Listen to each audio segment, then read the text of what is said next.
Assalamualaikum warahmatullahi wabarakatuh. Okey, hari ini cikgu nak bincangkan tentang latihan bab 3 ya, iaitu yang terakhir sekali dalam tajuk bab 3 ni ya, iaitu 3.4 ya, tenaga dan kuasa elektrik. Okey, so kita tengok satu persatu soalan objektif dia ya.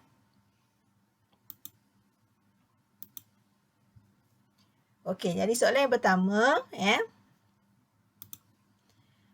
Rajah 26 menunjukkan alat gerudi arus terus. Rintangan gegelum dalam alat gerudi adalah 0.48 ohm ya. Okay, arus yang mengalir menerusi gegelung adalah 25 ampere. So macam biasalah kalau soalan macam ni, kamu kenalah keluarkan nilai dia ya.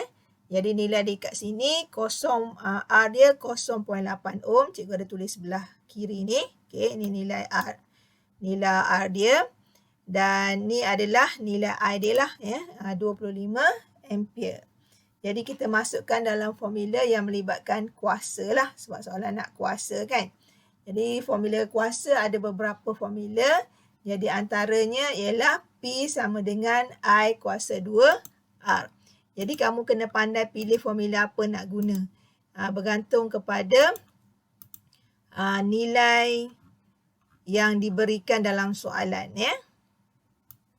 Sikit. Okey. Jadi formula dia cikgu guna yang ni lah ya.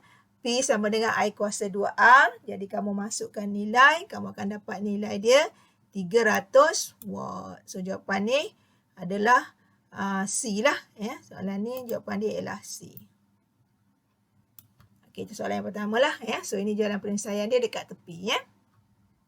Jadi ingat, apa-apa cari maklumat dia dulu. And then kamu tengok formula apakah ya, yang ada kaitan dengan maklumat yang diberi ya. Dan kalau perlu pertukaran unit, kita akan tukarkan lah ya.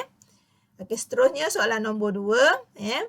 Sebagai pengguna, kita akan dikenakan caj untuk membayar kepada setiap unit penggunaan tenaga elektrik mengikut tertib kadaran yang ditetapkan oleh Tenaga Nasional Berhad seperti yang ditunjukkan dalam gambar rajah. Ini dalam bil lah ya, tapi mungkin yang dulu lah ya. Tapi dia lebih kurang je, kalau kamu tengok dalam bil memang dia ada nilai ni ya. So ini adalah kategori tarif. Ini kadar. Yang ni sebelum kadar semasa 1 Jun 2011. Ini kadar baru bermula 1 Januari 2014. Ini yang lama punya bil ya. Jadi kita tengok soalan lah. Soalan tu pada masa bila. Dan untuk kiraan dia ya, melibatkan tenaga elektrik ni, kamu kena kira dia dalam bentuk unit ya. Iaitu melibatkan kilowatt jam. Di sini dia dah bagi dah tarif tu ya. Untuk 200 kilowatt pertama, sebab dia dah tulis dah kat sini. 200 kilowatt pertama, okay, berapa nilai sen dia? Ya. Kalau pada 1 Jun ni, sebenarnya ni bukan RM21 ni. Ini sebenarnya 21.80 sen. Ataupun sebenarnya dalam 20 sen je lah. 0.218 sen. Itu sebenarnya. Bukannya kamu ingat dia ringgit ni. Bukannya, bukan 21.80. Bukan RM21.80. Bukannya. Ini sebenarnya adalah 21.80 sen. Cerita mudah dia 0.218 sen lah. Ya. Okey, kalau 1 Januari 2014 sama nilai dia ya. Okey, seterusnya lah untuk 100 kilowatt yang berikutnya, iaitu daripada nilai 201 hingga 300, nilai dia 33.40 sen. Untuk 1 Januari pun sama. Okey, untuk 100 kilowatt berikutnya, iaitu daripada 301 hingga 400 kilowatt, nilai dia 40 sen. Okey, untuk 1 Januari tak ada kat sini. Okey, untuk 100 kilowatt berikutnya iaitu 401 hingga 500, nilai dia 40.20 sen. Kalau 1 Januari nilai dah beza ya, iaitu 51.60 sen. Maknanya semakin banyak kamu guna, kalau kamu tengok nilai ni dia semakin meningkat.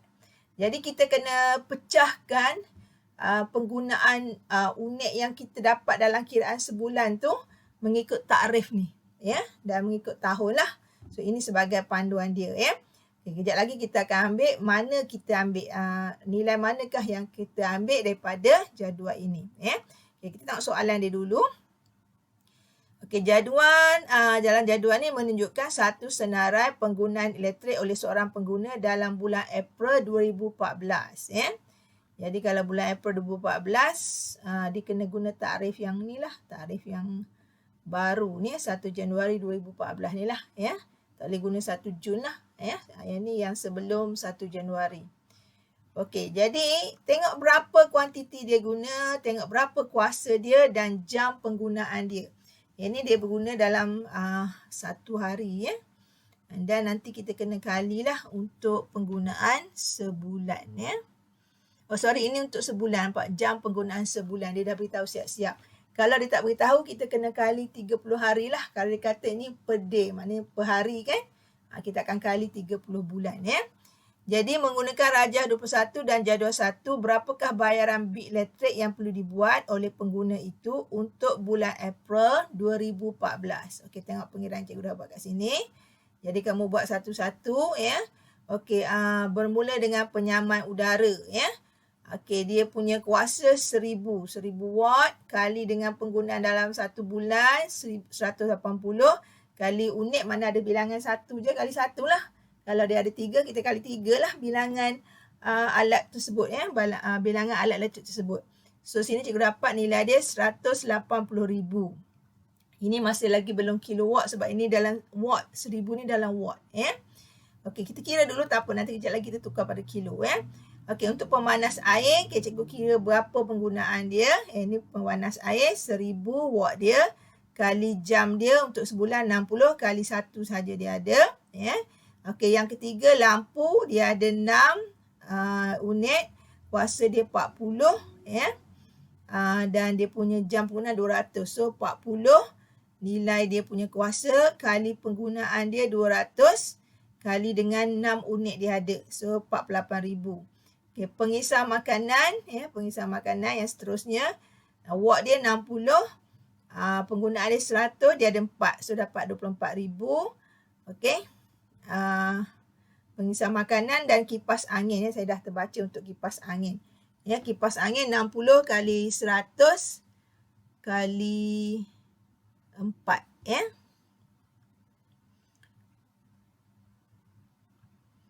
Kipas angin, okey, kipas angin dah, pengisar makanan dah, ada berapa semua? 1 2 3 4 5. 1 2 3 4 5 ya. Penyamak udara, okay, ada 5 semuanya lah ya. So kipas angin nilai dia 24,000 setelah kita kali. Okey, jadi kita totalkan semua jumlah ni ya, daripada penyamak udara, pemanas air, lampu, pengisar makanan dan kipas angin. Bila kita total, kita akan dapat dia 313,800 watt jam, belum kilowatt lagi ya. So cikgu nak tukar dia dalam kilo, cikgu bagi dia 1000 lah. Maka cikgu dapat 313.8 kilowatt jam. Nak tukar siap-siap ke atas ni boleh, tak ada masalah ya. 1000 bagi 1000 satu lah. Kuasa dia. Semua nilai yang kuasa ni kamu bagi 1000 sebab kamu tengok unit dia. Unit dia dalam watt. Sebab kita kena convert dia ke dalam kilowatt. Ya, so itu sebab dia ya. Jadi nak kira dulu baru akhir tak boleh juga ya. Macam cikgu kira dulu, lepas tu cikgu bagi 1000 baru dapat 318.8 kilowatt jam.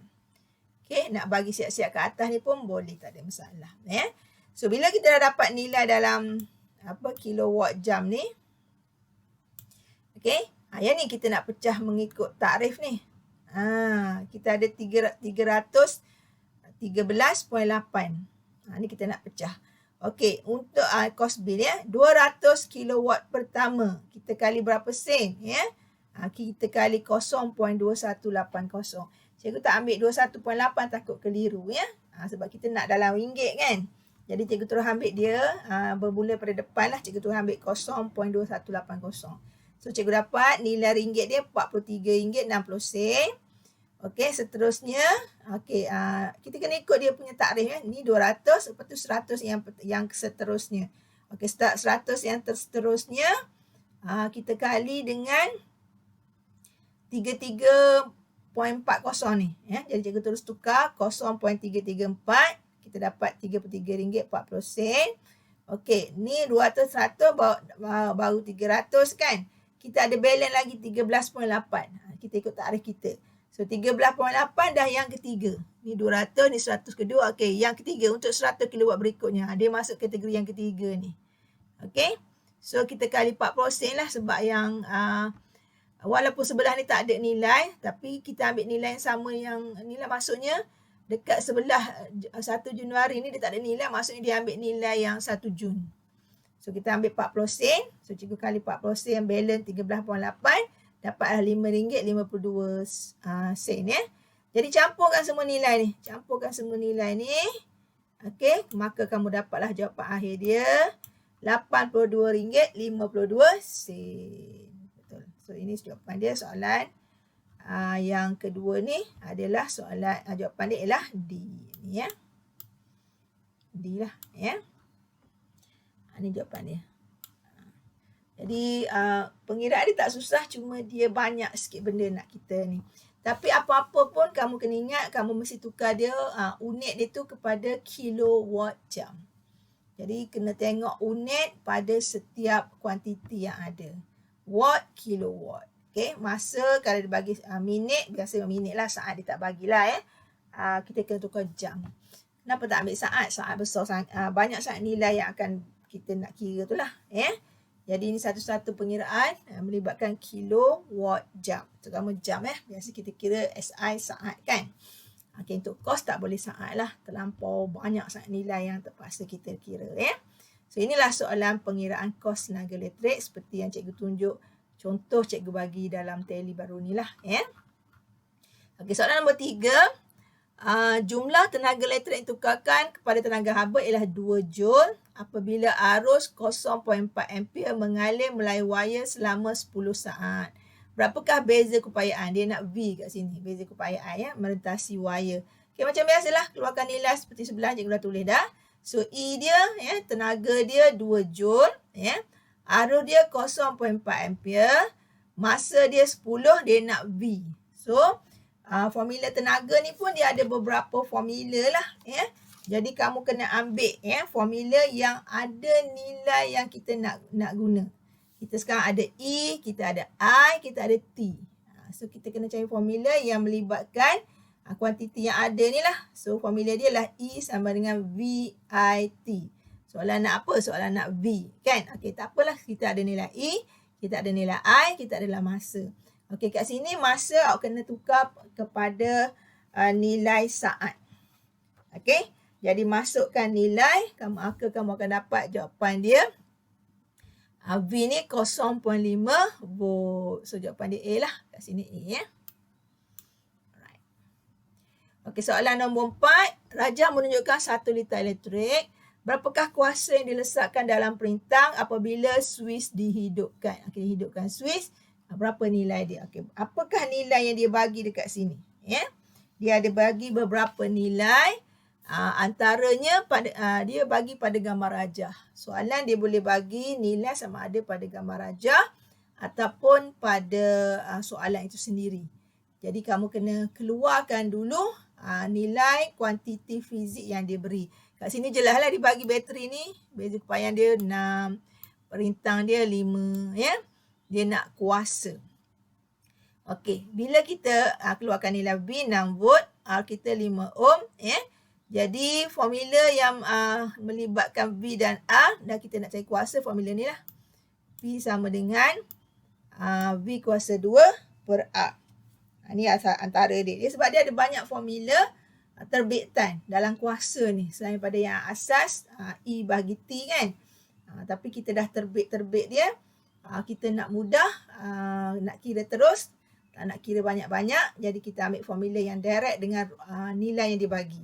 So yang terlibat dah ni lah, P sama V kuasa 2 per R. Kita masukkan nilai, kita dapatlah 7.2 watt. So ini jawapan dia ialah C ya. C. Okey, soalan terakhir objektif ya. Sebuah alat elektrik dihidupkan selama 2 jam. Hitungkan kuantiti cahaya elektrik yang mengalir dalam litar itu pada tempoh masa ini jika arus ialah 2 ampere. Okey. So dia bagi apa? Dia punya maklumat masa dia 2 jam ni. Okey, arus dia 2 ampere. So arus kita dah keluarkan, masa 2 jam tukar pada saat. Dapat 7,200. Okey, soalan nak quantity charge. Quantity charge formula dia ni lah, Q sama dengan IT. Itu formula yang melibatkan maksud I. Kan maksud I sama dengan quantity charge bagi dengan masa. Okey. Kuantiti per masa lah. Kuantiti charge per masa. Kadar pengaliran charge. Maksud dia. So, kita nak kira charge. Q sama IT lah. Kita kali je lah ni. So, masuklah nilai. Dapat 14,400 coulomb. So, jawapan dia ialah D lah. Okey, habis soalan JT melibatkan banyak pengiraan. So, at least kamu nampak bentuk dan pattern soalan dia lah. Okey, soalan struktur. Okey, satu daripada lampu utama kereta dilabelkan 12 volt, 36 watt. Saya dah kata dah. Kalau soalan ataupun melibatkan tenaga ni, kita akan ambil nilai yang ada pada barangan elektrik. Setiap barangan elektrik dia dilabelkan. Label ni menunjukkan berapa maksimum voltan yang diperlukan untuk menghasilkan kuasa yang dipaparkan. Maknanya kalau kita berikan voltan 12 volt, alat ni boleh bagi nilai kuasa yang maksimum sebanyak 36 watt. Itu maksud dia. Ni memang label dia. Berapa diperlukan untuk dia maksimum dia punya power. Jadi apa soalan memang suka tanyalah maksud label tersebut. 12 volt, 36 watt. So, ini jawapan cikgu lah. Kamu boleh tengok sendiri. Okey. Maksudnya, bila mentor kita sambungkan pada bekalan kuasa 12 volt, ia menggunakan 12 joule tenaga elektrik per saat. Okey, tenaga elektrik per saat ni sebenarnya kuasa lah kelas. Joule per saat, joule per second.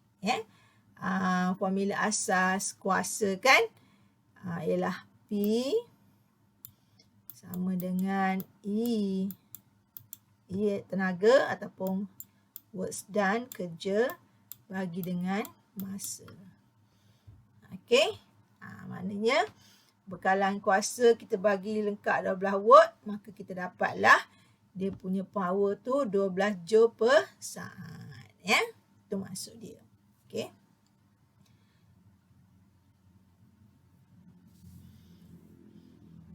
12 joule tenaga per saat. Okey. 36 watt.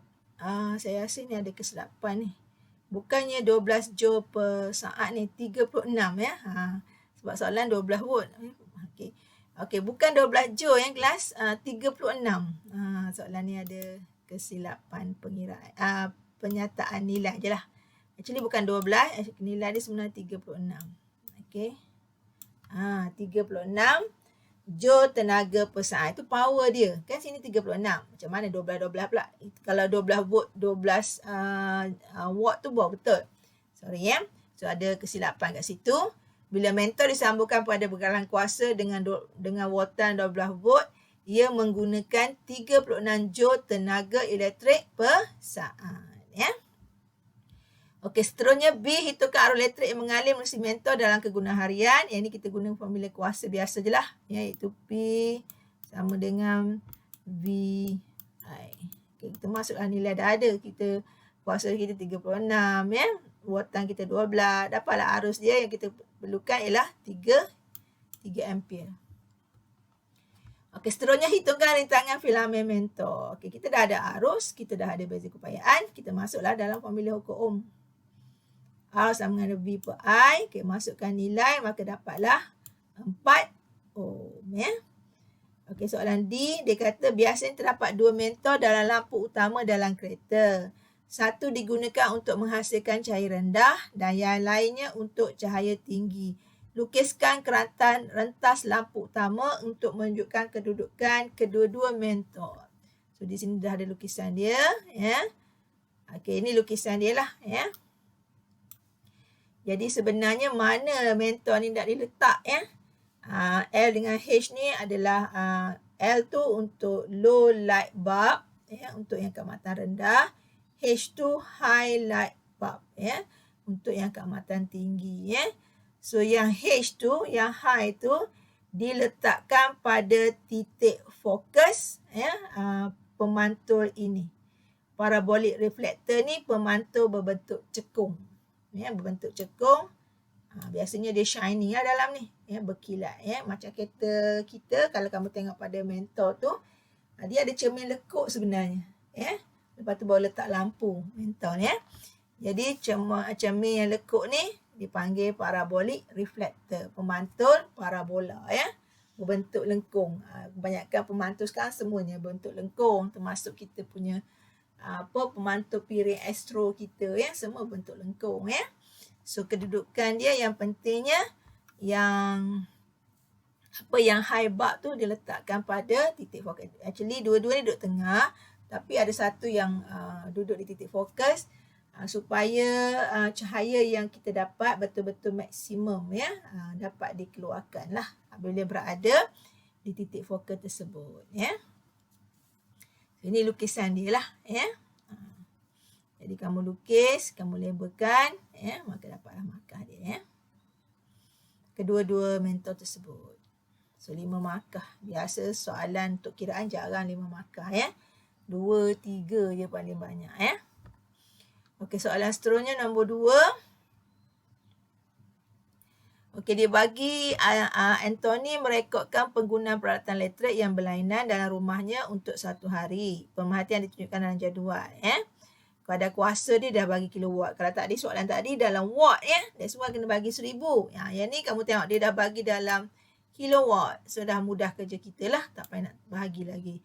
Ni dia dah bagi dalam jam. Okay. So kita tengok dulu unit dia gunakan sesuai tak dengan apa yang kita nak kira. Okay. Penggunaan tenaga kilowatt jam. Dia suruh masukkan dalam ruangan ni. Sebenarnya kamu kali saja. Inilah jawapan dia. Dia dah tulis dah sini. Okay. Yang pertama ni 6. Okay, ni 6. Ini 0.9. Cikgu dah tulis kat tepi je sebenarnya, ya. Yang ketiga lampu ni 8. Okay, 8.0. Okay, ceret 0.4. Kamu kali ya sebenarnya, ya. Dan bawah sekali ni 2. Kali saja kadar kuasa dengan tempoh. Yang ni sebenarnya kita kira untuk unit nanti, ya. Unit yang kita gunakan dalam sebulan, ya. Okay, dah lengkap dah. Okay, peralatan manakah yang paling mahal digunakan?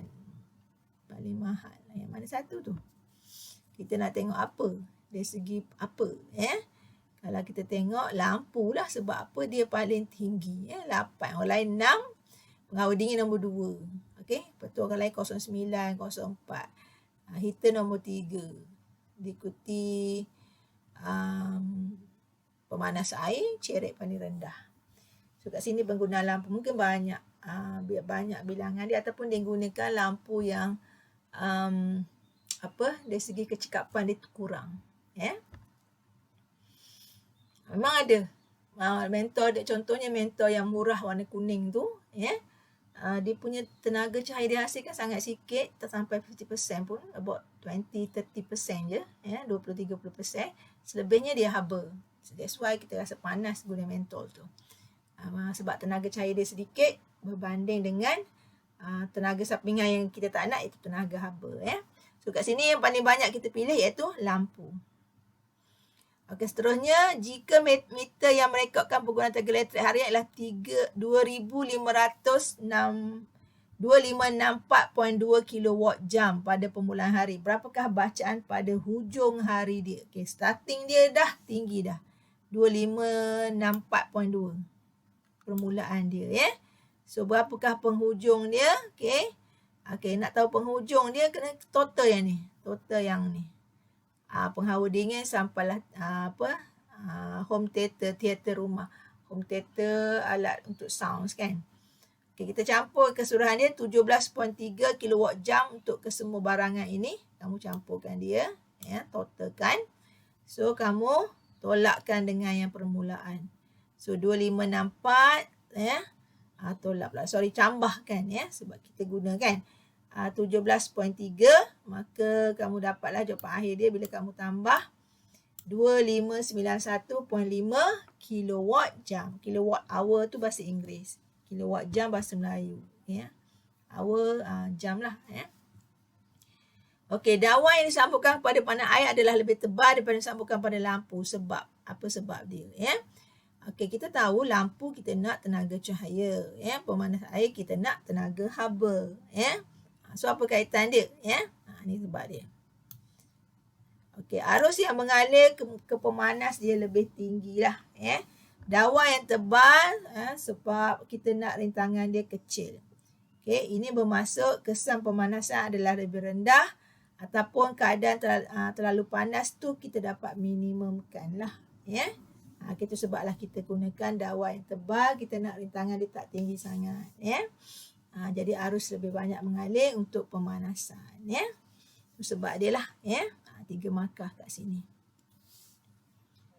Okey, seterusnya soalan nombor 3. Bateri dalam litar mempunyai rintangan dalam yang boleh diabaikan. Riostat dilaraskan sehingga mentol menyala dengan kecerahan normal. Mentol dalam litar dilabel 6 volt 12 watt. Hitungkan bacaan ammeter. Ya. Okey, kita tengok soalan nombor 3 ni. Okey, kita dah ada nilai 6 volt 12 watt. Ya. Hitungkan bacaan ammeter. So, kita ada beza keupayaan, kita ada nilai kuasa. Okay, kita nak bacaan arus. So, kita masukkan P sama dengan VI. Maka kita dapatlah nilai arus kita guna ialah 2 ampere. Hitungkan tenaga yang digunakan oleh mentol jika litar dipasangkan selama 30 minit. So, E sama dengan PT. Okay, kita masukkan nilai. Maka kita dapatlah sebab kita dah ada nilai cuma minit ni kita tukar kepada saat. So P kita dah nilai P tadi kita dah ada dekat label dia 12 watt So masa dia 30 minit tukar pada saat. Bila kita kali kita dapat 21600 joule ataupun 21.6 kilowatt joule. Seterusnya, C. Hitungkan kadar tenaga cahaya dipancarkan jika kecekapan mentol ialah 20%. Apa terjadi kepada 80% tenaga elektrik yang digunakan? Okey. Jadi, kecekapan dia hanya 20%. Apa jadi pada yang balance? So, 20% tu, yang 12 watt ni lah. Yang 12 watt pada mentol tu. Yang 12 watt pada mentol. Okey, selebih 80% tu maksudnya tak guna. Dibazirkan saja kepada bentuk haba, tenaga haba. Nampak ni. Jadi, yang 12 watt tadi, itu je lah yang digunakan. So, 12% daripada 12 watt tu, lebih kurang berapa kuasa dia? 20% lebih kurang 2.4 joule per saat ataupun watt dia. Jadi itulah sahaja kuasa yang dia ada. Selainnya satu pembaziran ditukar kepada tenaga haba. Okay. Tanpa larangan semula riostat, apakah yang akan terjadi kepada bacaan ammeter jika mentol ini digantikan dengan mentol lain yang berkadar 6 volt 36 watt. Okay. Kita apa yang berlaku ialah bacaan ammeter akan bertambah.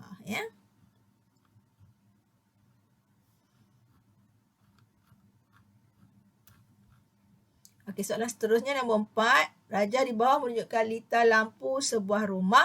Okey, gariskan jawapan yang betul dalam kurungan untuk melengkapkan ayat di bawah. Mentol dalam rajah di atas disambungkan secara apa? D ni terdapat pula kan. Okey, jadi kalau kita tengok ini sebenarnya disambung secara selari. Okay, apa yang berlaku pada mentol jika salah satu mentol terbakar? So kalau dalam mentol susunan selari, apabila satu mentol terbakar, yang lain masih lagi boleh berfungsi sebab dia ada laluan masing-masing.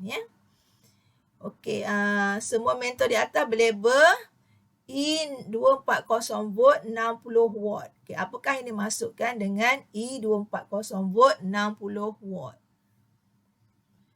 Okey, jadi maksud dia macam tadilah ya, apabila mentor itu kita bahagikan beza keupayaan dia 240 watt, dia akan dapat membebaskan kuasa ataupun menghasilkan kuasa sebanyak 60 watt.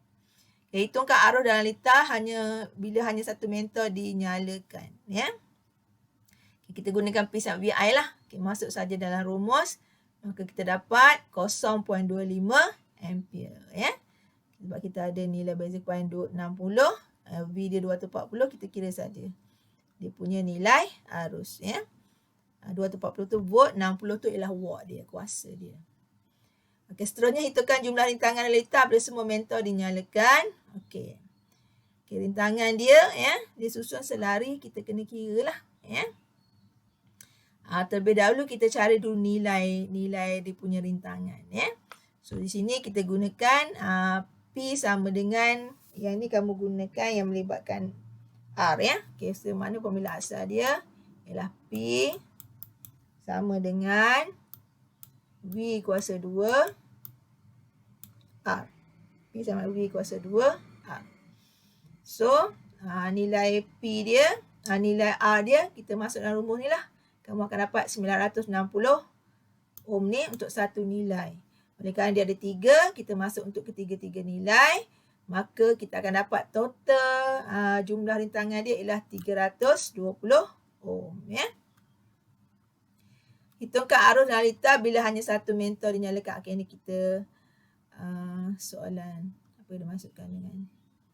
Ini arus kita dah kira. Sorry, terbaca soalan seterusnya. Okey, ini soalan 4. Bagaimanakah mentor itu boleh disambungkan untuk menambahkan jumlah rintangan bagi litar itu? Ya. Jadi kalau kita nak tambah, kita susun dia secara sesiri. Latihan kita iaitu esei ya, soalan nombor 5.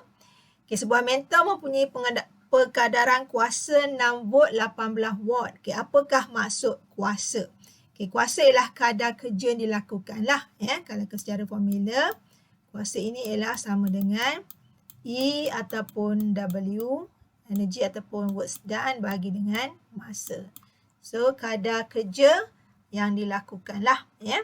Okay, dua mentor yang serupa P dan Q disambungkan dalam satu litar seperti tunjukkan dalam rajah A. Jika sebuah mentor lain yang serupa disambungkan kepada XY selari dengan mentor P, terangkan apa yang berlaku kepada bacaan meter dan bacaan voltmeter ya. Jika kita tambahkan satu lagi mentor lah ya. So ada jawapan kat sini lah ya. So apa yang berlaku ialah bacaan kita sambung secara selari, dia akan menyebabkan bacaan ammeter ni jadi bertambah. Okay, kenapa begitu? Sebab mentor yang kita sambung tu adalah secara selari, maka rintangan berkesan dia dah jadi kurang kat sini ya. Okay. Dan bila rintangan berkesan kurang, okay, bacaan voltmeter pula jadi berkurang lah ya, sebab V dengan R dengan V ni dia berkadar terus ya. R dengan I dia berkadar songsang ya. Jadi secara keseluruhannya rintangan berkesan pada XY ni juga berkurangan. XY ammeter meningkat, voltmeter berkurangan ya. Okey, soalan seterusnya, 3 mentor yang serupa berlabel 6 volt, 18 volt disambung seperti rajah B. Okey, hitungkan rintangan satu mentol ya. Jadi kita cari rintangan dia dululah ya. Jadi kita gunakan formula sebab kita ada nilai voltan, kita ada nilai kuasa, so kita gunakan formula kuasa sama dengan P sama juga dengan V kuasa 2 bagi R. Kita masukkan nilai P dan kita masukkan nilai V. Kita dapatlah R dia yang ni ya, 2 ohm. Okey, dah dapat nilai rintangan, barulah kita cari rintangan berkesan dia. Okey, untuk setiap mentor ni lah ya, kita campur keseluruhan dia. So ini cara pengiraan dia. 1/2 tambah 1/2 tambah 1/2. So jawapan akhir dia kamu akan dapat 0.67 ohm. Ingat jawapan mesti dalam R ya. Jangan tinggal dalam 1/R. Okey, kalau kat sini kamu dapat 1/6 kan. Okey, itu 1/R ya. 1/R baru dapat 1/6. Okay, jawapan I adalah R. Mana kamu kena salinkan berlaku salingan dari segi pengiraan ya. Dapat 0.67 ohm. Okay, jumlah tenaga yang dilesatkan oleh mentor dalam masa 2 minit. Okay, masa dia dah bagi 2 minit. So, kita masukkan dalam asas formula kuasa saja. E sama dengan PT. So, masukkan nilai. Cuma minit tadi tukar pada saat. Itu yang kali 60 tu. So, dapatlah 6480 joule ya. Okey, itu soalan untuk C. Okay, seterusnya D. Rajah C menunjukkan 4 pengering rambut. Okay, gambar dia ada kat bawah kan. RSTU dengan spesifikasi yang berbeza, anda dikenaki menentukan pengering rambut yang paling sesuai untuk mengeringkan rambut dengan cepat dan selamat. Okey, kaji dari segi jenis unsur, ketebalan, kuasa dan fuse ya. Dan pilih pilihan yang sesuai. So, inilah gambaran soalan kamu ya. Pengering R ya. Kamu tengok dia punya unsur pemanas dia nikrom ya. Kipas dia berapa kuasa ya, fuse dia berapa nilai ya, dan bekalan kuasa yang diberikan. Bagi pengering rambut R, S dan T. Tengok perbezaan tiga-tiga ni. Okay, yang manakah sesuai digunakan? Untuk soalan ni dia nak pengering rambut yang paling sesuai ya, untuk mengeringkan rambut dengan cepat dan selamat. Itu soalan tanya lah. Okey, apa yang soalan tanya ni kamu tak boleh jadikan dia sebagai reason dalam jawapan ya. Sebab ini dah soalan tanya. Jangan kamu ambil benda ni pula jadikan sebagai sebab salah ya, tak ada markah langsung. Sebab ini yang soalan nak, kita kena bagi reason berdasarkan ciri yang kita bagi tu berdasarkan konsep. Okay, cikgu dah masukkan dia dalam bentuk jadual ya. So inilah jadual dia ya, cikgu dah buat, markah dia 10 soalan ni. Okey, jadi dari segi jenis unsur pemanas, cikgu pilih dawai nikrom. Dan nikrom ni kita tahu jenis rintangan yang tinggi. Kita ada salah satu faktor untuk rintangan itulah jenis. So nikrom paling tinggilah, antara yang tinggilah ya. Dan paling rendah ialah kuprum ya. Okey, yang tengah-tengah biasanya konstantan ya. Okey, diameter dawai kita pilih yang kecil sebab kita nak guna unsur pemanas ya. Kita nak haba. So kita nak rintangan tinggi dan diameter dawai kecil ni dia tinggi dan dia akan menghasilkan haba yang lebih banyak. Itu sebab dia lah. Okey, kuasa kipas dah tentu kita nak kuasa yang tinggi sebab dia akan mengeluarkan lebih banyak udara panas ya. Dia buang udara panas. Okey, pilih fuse. Okey, kita pilih 5 ampere. Okey, pilih ni bukan saja pilih, kamu kena kira fuse mana yang sesuai. Okey, pengiraan cikgu letak kat penerangan P dengan VI. So kita nak kira I dia ya. Okey, nilai P dengan V ni memang ada bagi pada soalan. Setiap ni dia ada bekalan kuasa. Okey, yang ni cikgu ambil yang 5 ampere ni yang ada nikrom lah. Okey, ni yang ni sebenarnya. Okey, yang ni. Sebab ada dua, satu nikrom yang ni. Ya, satu lagi yang dia punya power supply 240 1100. Yang ni 240 ini sama je ya. Kipas yang ni 80 ni 40. Ni beza kipas ni. Ini kipas dia kecil, dia punya kuasa, yang ni besar ya. So cikgu ambil nilai yang ni. Okey. So nilai kuasa kita 1100 yang diperlukan. Bekalan kuasa diberikan 240, maka dapat 4.5 ampere. So lebih kurang 5 lah. So pilih fuse dia 5 lah ya. Ini sebagai langkah keselamatan lah ya. Nilai dia tidak boleh tinggi daripada nilai fuse ya. Sebab kalau nilai dibekalkan tu tinggi, fuse rendah, so fuse tu tak jadi sistem keselamatan lah. Okay, nilai fuse tu mesti tinggi daripada nilai arus yang perlu diberikan. Sebab sebagai langkah keselamatan ya. Kalau tidak, dia tak jadi keselamatan ya. Bila berlebih arus, ya, dia tidak akan berfungsi kat situ. Sebab fuse ni sebenarnya bila arus berlebihan, dia akan terbakar, tapi sistem yang lain biasanya masih okey lah. Kalau tidak terlampau besar arus yang masuk. Biasanya melibatkan arus elektrik tinggi seperti kilat dan sebagainya ya. So berdasarkan pemilihan 4 ni, yang jelas pada pengering rambut T. Okay, kita ambil nikrom, dia punya jenis dawai ya. Diameter dawai dia kecil ya. Yang ni kecil ya. Ini nampak besar, nampak tebal ya. Ini kecil. Lepas tu kuasa kipas dia tinggi.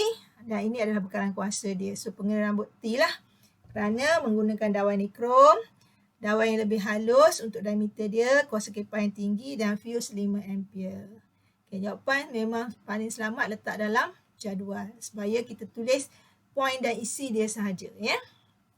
Itu sajalah mengenai soalan tajuk 3.4 ini ya.